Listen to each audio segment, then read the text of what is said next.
Organized crime. Organized crime involves the criminal activity of people and organizations whose acknowledged purpose is economic gain through illegal enterprise. 23.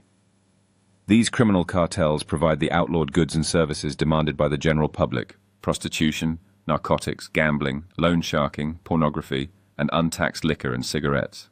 In addition, organized criminals infiltrate legitimate organizations such as unions to drain off their funds and profits for illegal purposes.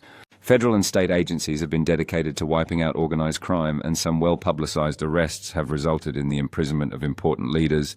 The membership of the traditional Italian and Irish crime families has dropped an estimated 50% over 20 years.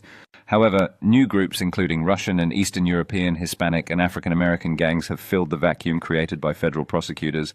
For example, more than 2,000 Russian immigrants are believed to be involved in criminal activity, primarily in Russian enclaves in New York City.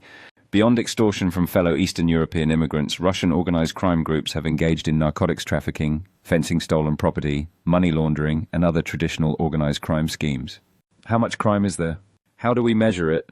In order to plan effective crime control policies, it is important to understand how many crimes take place every year, what the trends and patterns in crime are, and who commits crimes.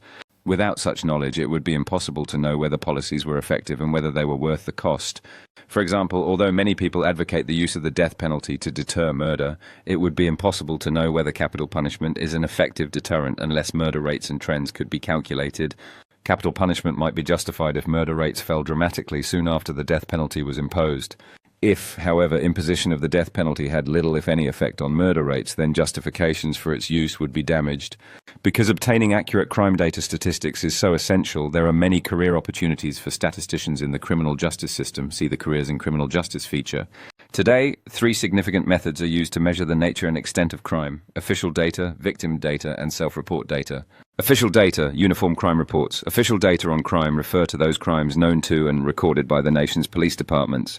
The Uniform Crime Reports, UCRs, issued by the Federal Bureau of Investigation, FBI, are the best known and most widely cited source of official criminal statistics files. The FBI receives and compiles records from more than 17,000 police departments that serve a majority of the U.S. population.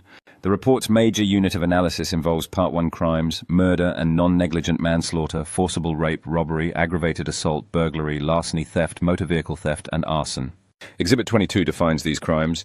The FBI tallies and annually publishes the number of reported offenses by city, county, standard metropolitan statistical area, and geographical divisions of the United States.